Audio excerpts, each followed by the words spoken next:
Welcome to The Explainer. Today, we're going to dive into the story of a scientific revolutionary. A mind so far ahead of his time that his ideas about our planet and the cosmos feel like they literally traveled back in time 1,000 years. So let's just start with a little puzzle.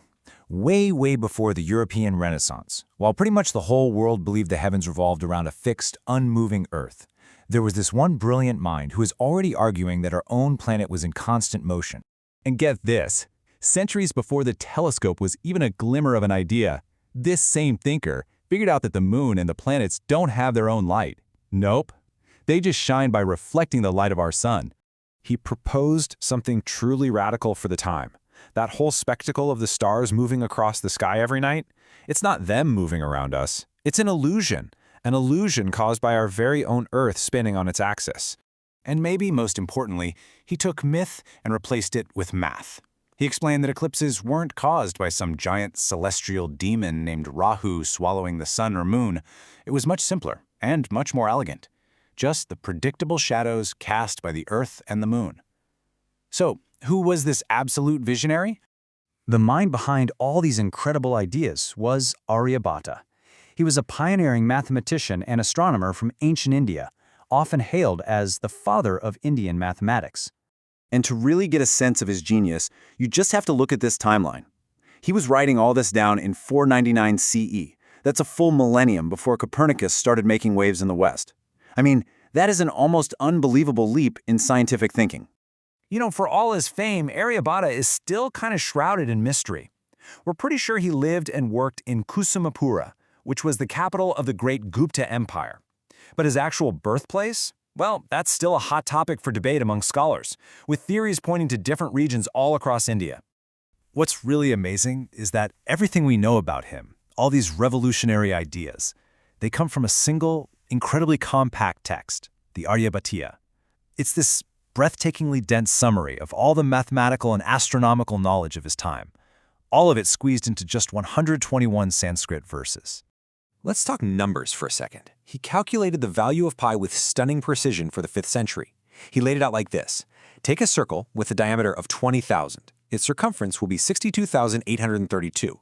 You do the math, and what do you get? Pi as 3.1416. Just incredible. But it's not just the number itself that's so remarkable. It's the language he used. He called the value an approximation. By doing that, he showed this intuitive understanding that pi was an irrational number, a number that goes on forever.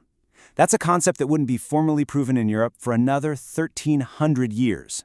And here's a perfect example of his influence.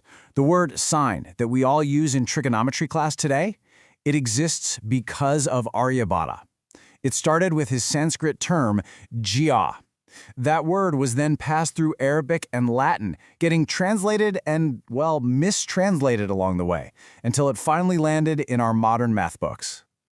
This is just beautiful. He didn't explain the Earth's rotation with a bunch of complex equations. He used this simple, elegant analogy about relative motion. It's a concept that was so far ahead of its time, but it's also a simple, profound observation that perfectly captures why the stars seem to drift across the night sky. Now, let's be really clear here.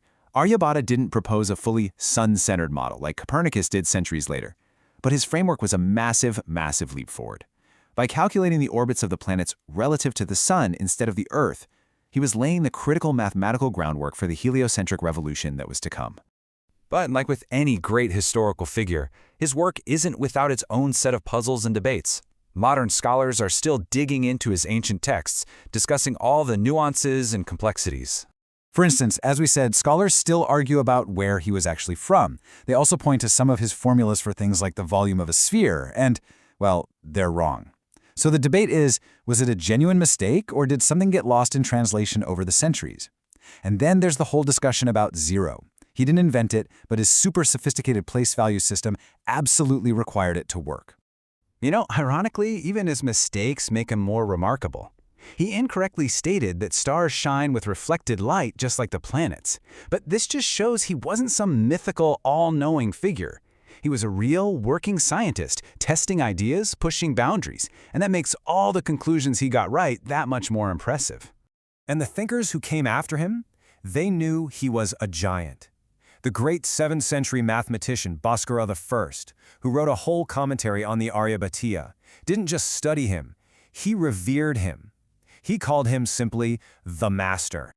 And that legacy continues right into our modern era. When India officially entered the space age back in 1975, they named their very first satellite in his honor. It was such a fitting tribute, connecting the nation's ancient astronomical foundations with its future among the stars. So after all this, what's the real takeaway here? Why is it so important for us to remember Aryabhata in the 21st century? Well, you can really boil his incredible legacy down into 5 crucial points. First, that amazingly accurate calculation of pi. Second, his foundational work in trigonometry, which literally gave us the concept of sine. Third, his revolutionary theory of the Earth's rotation. Fourth, swapping myth for logic with his scientific explanation for eclipses. And fifth, the profound and lasting influence his work had on science all around the world for centuries to come. Aryabhata's story really forces us to ask a much bigger question. His work completely challenges that conventional, Eurocentric story of scientific history we're often told. It's a powerful reminder that genius can and does emerge anywhere, at any time. And it really makes you wonder, who else are we missing? How many other brilliant minds have just been lost to the pages of history?